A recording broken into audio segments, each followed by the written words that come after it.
You know what time it is? It's time for some actual electrical content. This is about the bag of treasures. Finally, properly things heavy. Let me empty my bag of treasures. This is just a prop. I've actually emptied most of it. But I put these back in so I could pour it out to get a good shot. But I've actually got loads more than much there. So let's have a look at what treasures lie within.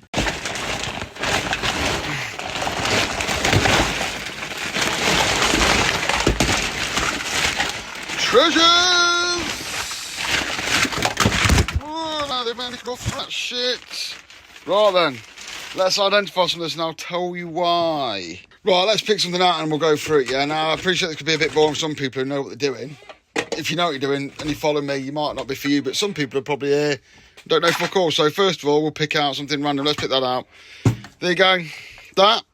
The reason I'm doing this, let me tell you, hang on, why we're doing this first, this is just not just made up crap content, hang on. When you go into a control panel, and I keep saying this, I've said this on a video I made recently about protection of motors and all like that, yeah?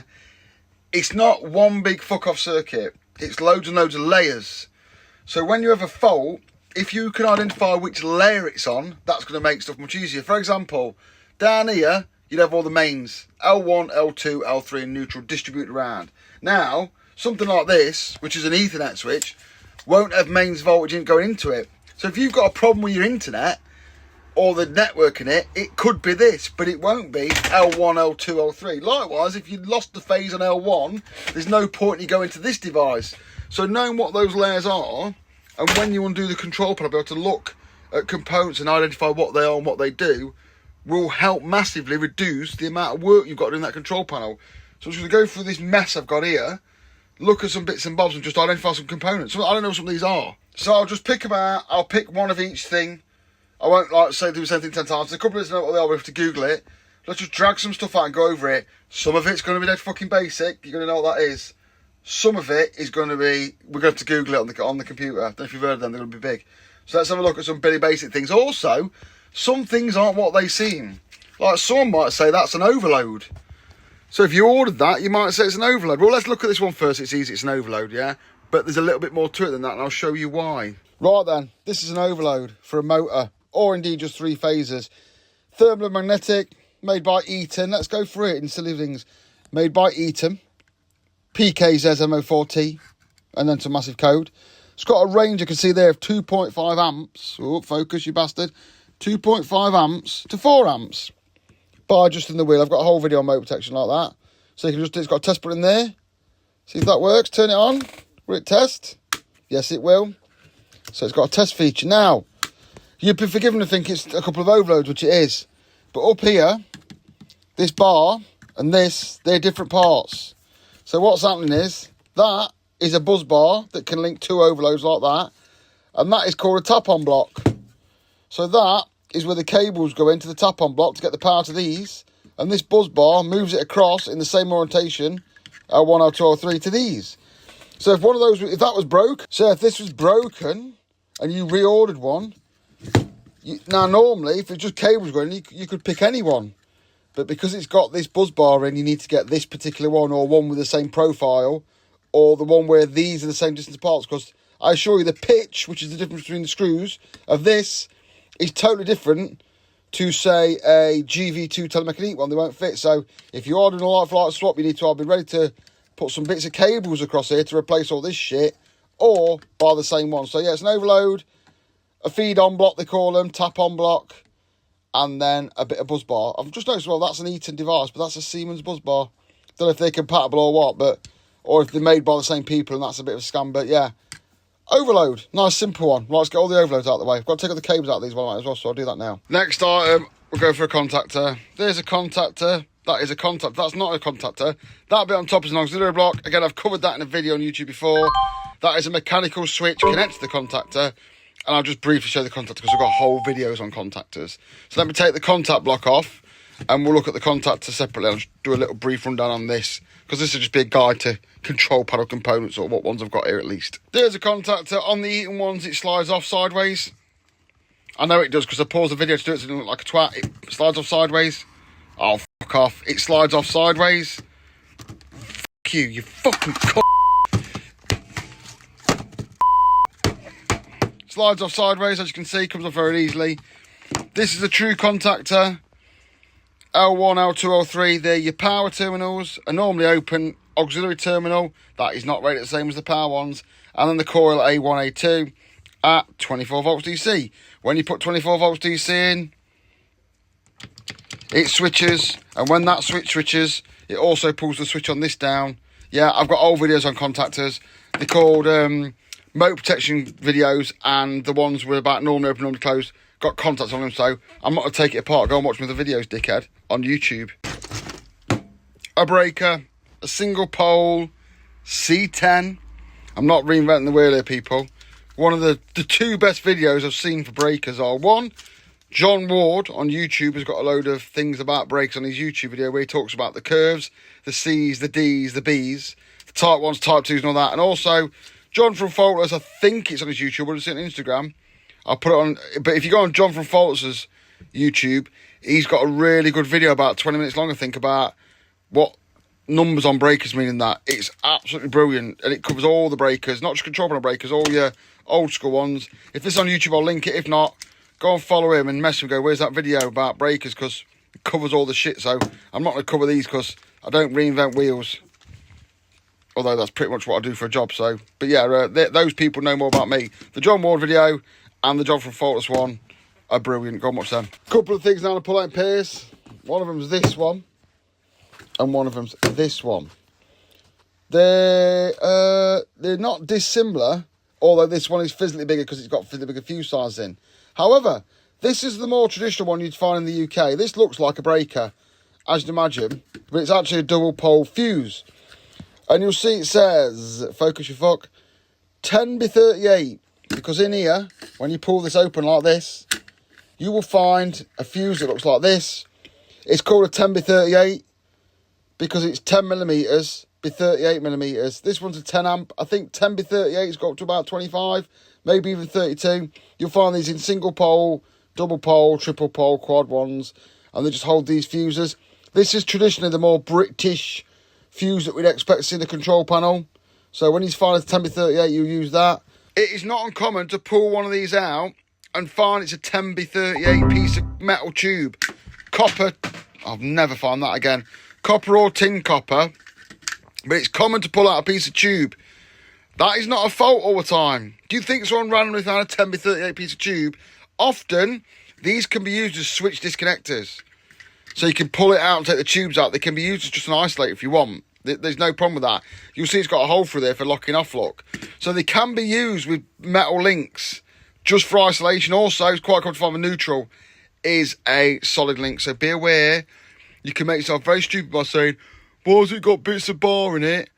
Or why has it not got a breaker in it? Yeah, there's reasons behind it. I'm not going to go into the video, but you will find quite common bars in there, and you can buy the bars. They're just called linking bars, and they're in there, so be careful. 10B38 fuse carrier. If you come across some more European things, you might find one like this. You can also find bigger ones like this for the next size fuse up, but this one, when you pull it like that, it doesn't, I think that switches it.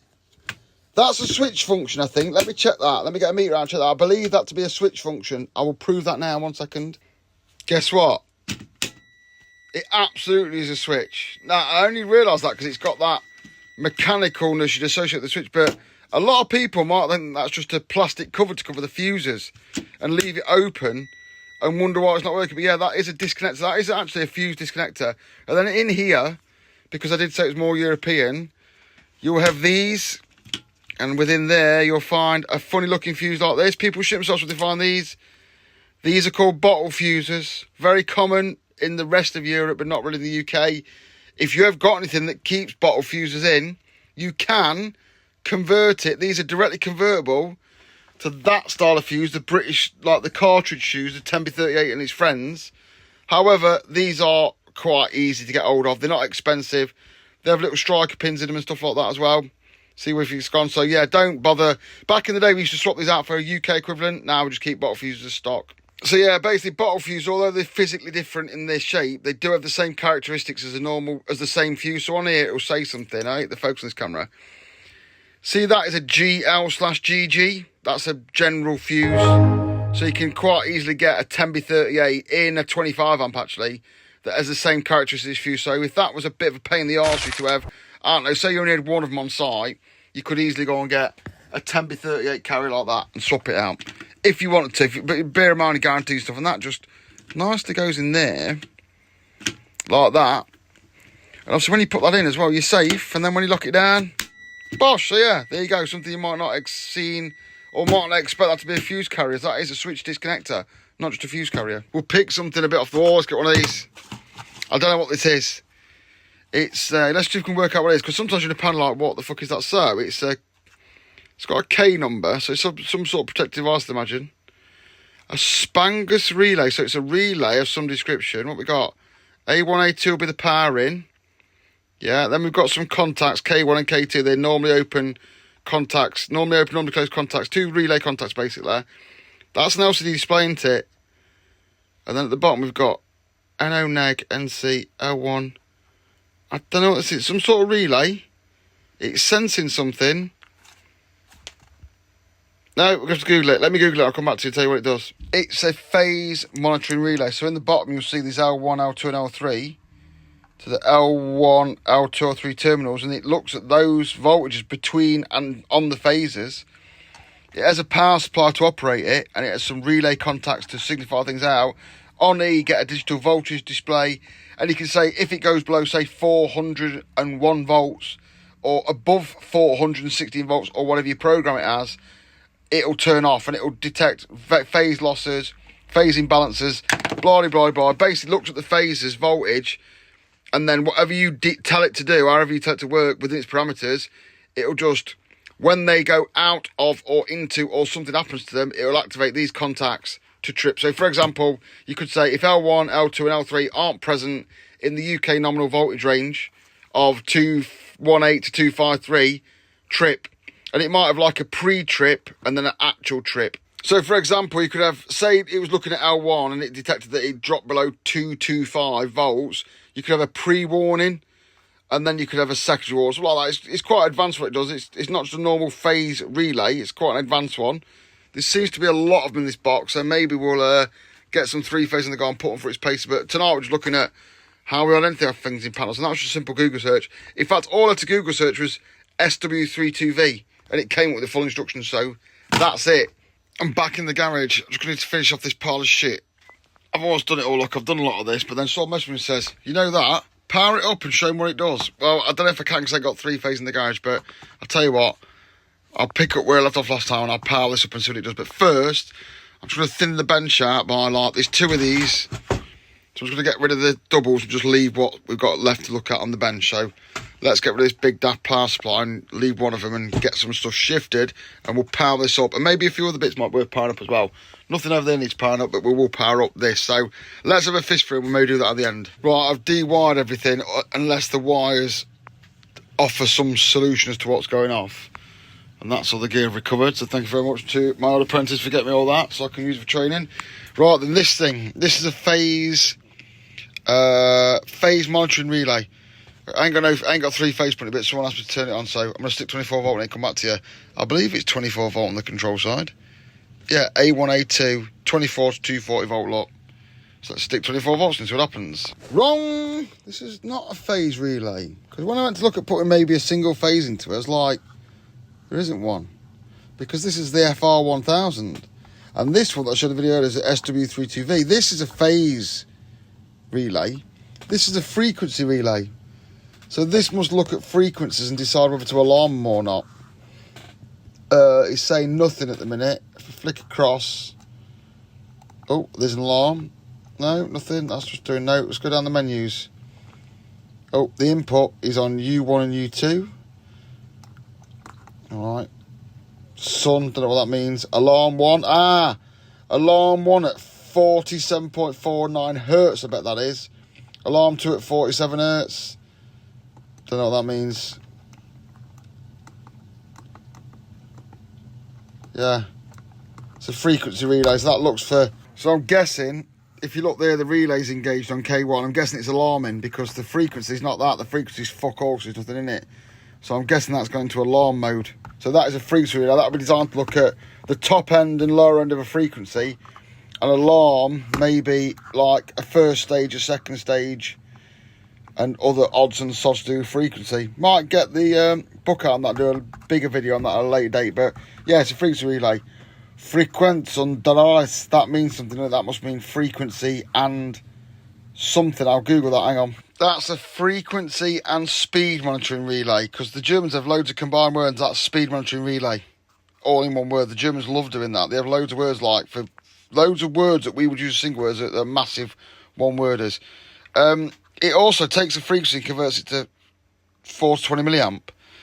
And what else I read on it is, yeah, it's basically for generation plants and speed monitoring. So I'll do a video on it and maybe look at it some more. But the problem is it's fucking 15 years old. Although they still sell them, so I'll have a look at it. But might do a bit more on that. But that's a frequency relay.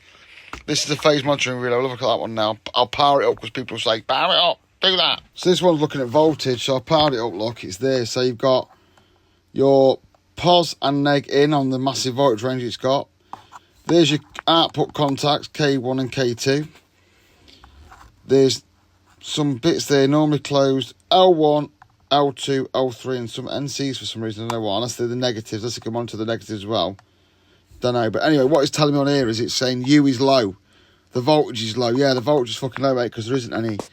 There's also a U highlight, look. There's a rotation, so I'm guessing you can take the rotation. So these are quite useful on motors, so you could wire up a control so that the motor rotation is correct.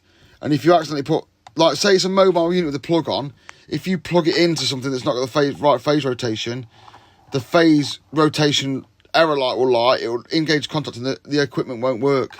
Whereas if you plug it into the right rotation, it will work. So it's probably quite advanced. Yeah, it can look up to 600 volts and it can check whether there's over voltage, under voltage, asymmetrical voltage phasing together. It can look at the phase rotation. It can look at the neutral as well. And there's probably loads of things in there you can set to say, oh, if it's below, like, I don't know, the voltage is allowed to be 253 to 218 at 230. So I'm guessing in here there'll be settings where you can change. So alarms high. Oh, there you go. That'll be alarm high, alarm low, alarm something, alarm too high, alarm too low, and something. DDI, I don't know what that is. SI code. Under voltage level. Better go into one of them. Better go to a voltage level like that. It's telling that's the kind of thing it is. Oh, yeah, it's got to be for 5 seconds. Yeah, okay. And I'm guessing I want to get to some voltage levels. There you go. A1, low level, is on. So there, look, alarm 1 is on. It alarms at 374. Its high is got to be high for 10 seconds maybe. Don't know what that one means. So yeah, it alarms at 374. It's been using a 380 volt system, I think. So don't be alarmed by the voltages. And I'm guessing if I go to, oops, I've changed that. Guessing if I go to a low, it'll have a low. And anyway, it alarms at the high voltage peak and alarms at low voltage peak. That's what it does. It looks at voltages, phase rotation, all that, and bangs off. That's what it does. I powered it up. I'm not spending 2 hours working it out because it's 15 years old, mate. Back to the pile. There's something I can just tell you about. There's a single phase fuse. Look at these today. There's a single phase 1038 lot. Just with a normal single phase fuse. So they do them in single phase. I showed you the whole lot now. 1, 2, and a 3. So there's that. That was a piss easy one. Next, we'll go to something I can definitely talk about. Let's go for this Ethernet switch here. This is an Ethernet switch. Let's have a nose at it. Is that fibre? No, it's just a cover. It's got Ethernet behind there. These are just data switches, as you know. This one is a heavy industrialised one for use in the control panel, made by Avantitech. The difference between this 4-port, 5-port switch and a normal 5-port switch is a normal 5-port switch probably costs about a tenner off Amazon. This one probably costs about 400 quid because it's in a hard case. It's probably EMC thinged, EMC hardened, and on the top, focus your fuck, it's got multiple voltages. Let's have a quick look at that and tell you how that works. The reason these are so expensive, focus, is because they have voltage pos neg 1, voltage pos neg 2. You can feed them from 2 separate 12 to 48 volt power supplies. And if this one fails, it'll just carry on as normal using that one. And that electronics do that is inside. And on the primary one, there's a fail there, look. So that will, when that primary voltage source fails, it will alarm, but continue to work on this one. Or if that one fails, it will alarm and continue to work on that one. And it will close that contact there to give you an indication that it's failed. Also, there's a little earth stud, and the box is rock hard. But inside it's just the cheapest chip switch. These things have always been notoriously expensive when you want for an industrial control panel, and continue to be to this day, even though basically it's just a switch. For the price of this, you could probably buy a mains powered one that uses an adapter and a 240 volt UPS. Probably cheaper than you can buy that. The problem is, all that gubbins with that UPS is going to be massive, and it's going to need a battery, whereas that will plug into your existing supplier. So yeah, these take 2 suppliers, that's why they're expensive. Honestly, Google these. Google the Oviedo Muller ones. They are ridiculously expensive, and some idiots might go, I'm just going to replace that switch, it's only going to be about 30 quid. They have to go and buy a £300 one. Who would have done that, eh? I've done that. So basically, they're a simple Ethernet switch. It's not managed or anything, it's just a simple, normal Ethernet switch, like you buy for your house. But it's ruggedly constructed, protected from the art source, all the stuff in the control panel, and it's heavily overpriced in my opinion. Don't worry about lobbing it, it's hard. And let's look at this, just to get out of the way.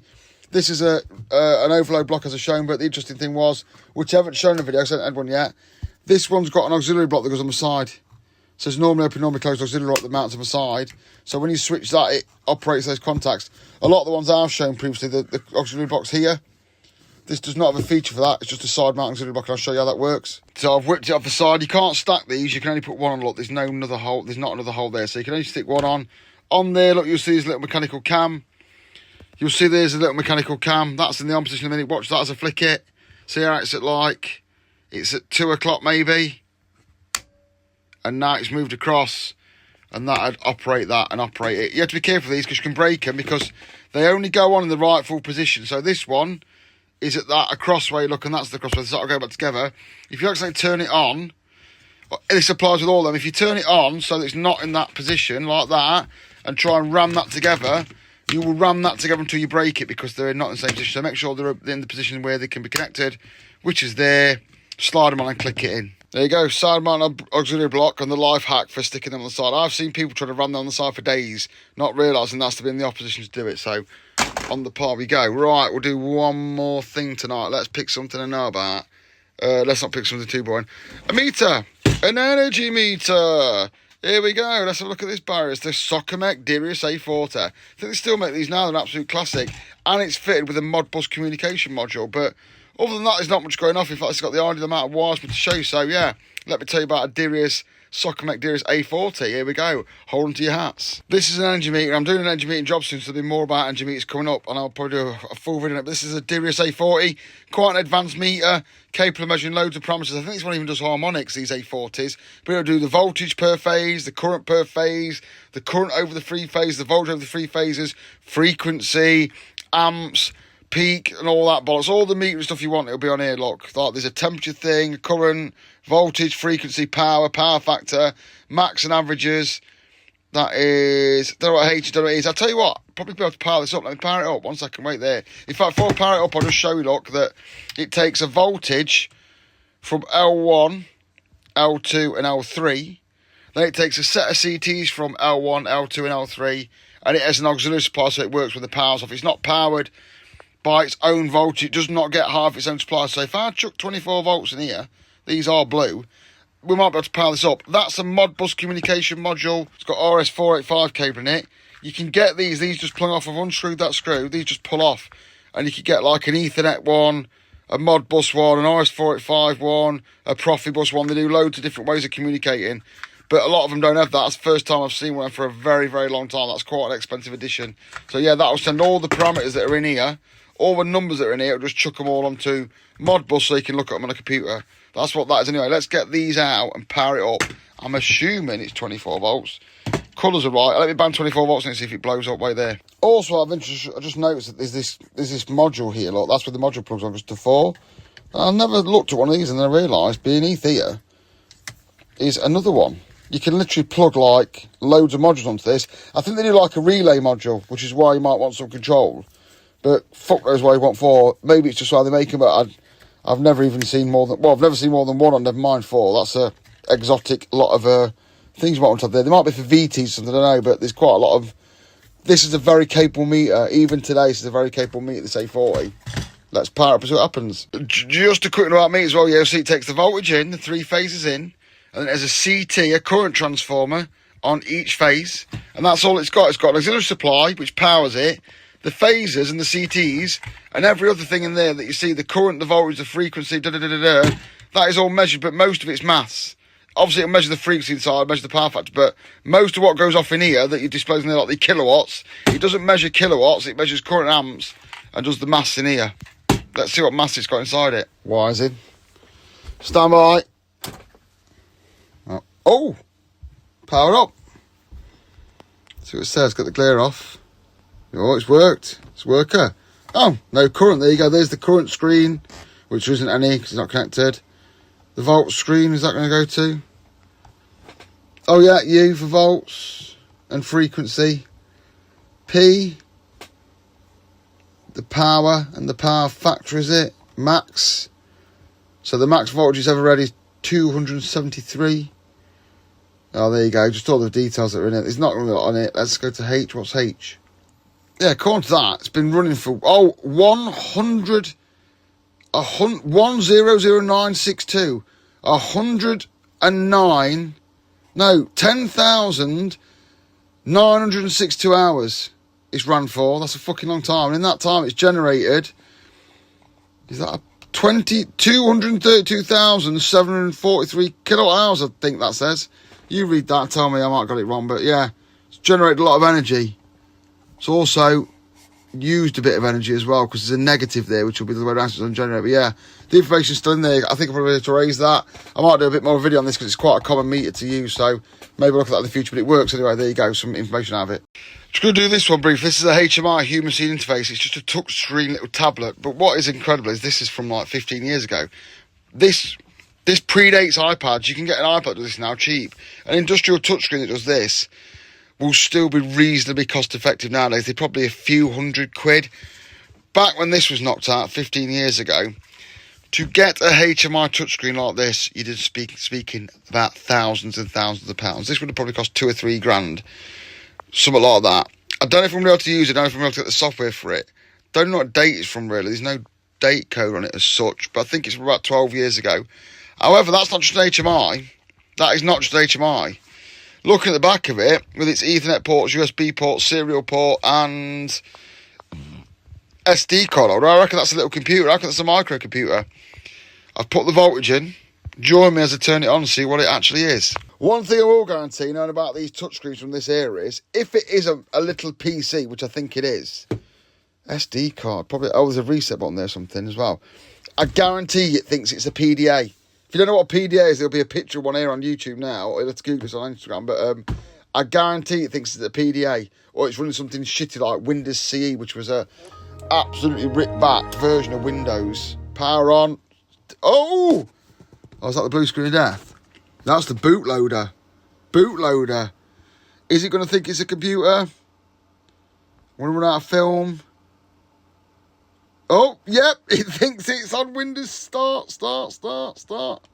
Let me go there. Hang on, I'll start. Oh, it's always let me start. Hang on, I'll start. Oh, no, let me start. Hang on. I've cleaned the screen so it's less glare. Moved over here so you can see the glare. So what it does is it turns on and it automatically goes into it. It runs some program it's got in it that takes to a graphics screen for the job it's doing, which is this. Now, none of this shit works because none of this is connected anymore. This is just the old thing. There's a languages look. And there's obviously everything that's connected to it is gone. It can't see anything, so it's coming to loads of errors. However, I do recall from doing these many years ago, if I press this button, it'll take me back to the screen. Let me just start a new video. Seem to remember if you press this button, which would normally be inside the door, this will take me back to the home screen. There you go. It thinks it's a PDA lock. My device, it thinks it's a PDA. Ash from Sedgley probably told me more about what this is doing, or if I'll be able to use it for anything. But if I go to start, programs maybe, control panel, yeah, it can boot from SD card. Storage, how much storage has it got? That'll be fun.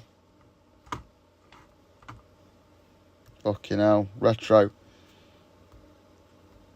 It's got absolutely no kilobytes. I don't know why it's done that, but we'll come back to that in a second. Let me start a new video. It's got no storage. I'm guessing someone's whipped the SD card out of it, which is probably about 500 megabytes. Let's go to start and go to settings. Control panel. No, I'm in control panel. Start. Programs, favourites, system. No, I just want to know what version of Windows it is. Someone's probably screaming at the screen now. Some old school motherfucker like me is screaming at the screen. I can't remember last time I used Windows CE. What have I actually got? Nothing. Oh, my device. Try my device. Fuck off. Fuck off. My device. My device. This is a very boring video. Aha!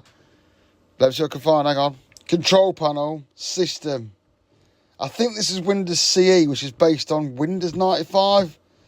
Ashram Surgeon, if you're out there, let me know. There you go. Yeah, Windows CE 5. I can't remember what CE stands for. Image release, panel type, serial number. There's no date. Memory. It says there's memory. I know. Hang on. Wait there. Yeah, it's Windows CE, which I'll have to Google. Might do a bit more of a video on this because it's quite interesting things. Old computers like this that think they're on iPads. It says it's got a memory. Let me just look at something in here. Wait there. Let me turn it off. No, I thought there might be a compact flash card inside, but there's not. You don't have to open it. You're not meant to open it, so I'll put it back. But anyone playing along at home, there's a little old computer. That might be is that a memory chip? That might be a memory chip. That's not the processor. Processor will be in there anyway. I'm not going to break. If you're taking it more apart, I'll break it. But maybe that card up there is the. Maybe it thinks it's a compact flash card, but it's actually an SD card. No, it's got a bit of memory on that. So it's got the operating system on. And I'll delve a bit further. If you're being nosy at home, there's the other side. I think that's the processor, which I don't want to peel that label because there's static kit. I think that might be some memory there. That's some memory. There's a battery, a CR2302 that hasn't leaked. They're pretty good at not leaking, actually. But when they do leak, that'll wreck this. So I'll probably desolder that at some point and take it out. Put my own version on there. But yeah, there you go. Little tiny computer from the mid-2000s. This would have been super-duper technology at that point and would have been very, very, very expensive. So we'll be having to play with that, see if we can make new stuff. I was actually pressing the screen, not realising that I was like, oh, it's broken. It's not. It's just so slow to react.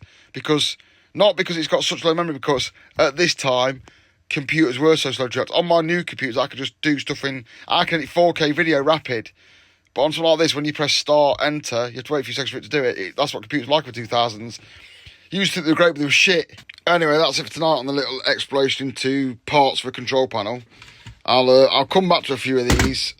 I'll put that to one side, maybe come back to it, and I'll finish off these bits another night and slap on YouTube at some point, maybe some more information. So yeah, a few more bits to go up, but I'm going to bed now because I've only come here to tidy all this shit up and it's still a mess.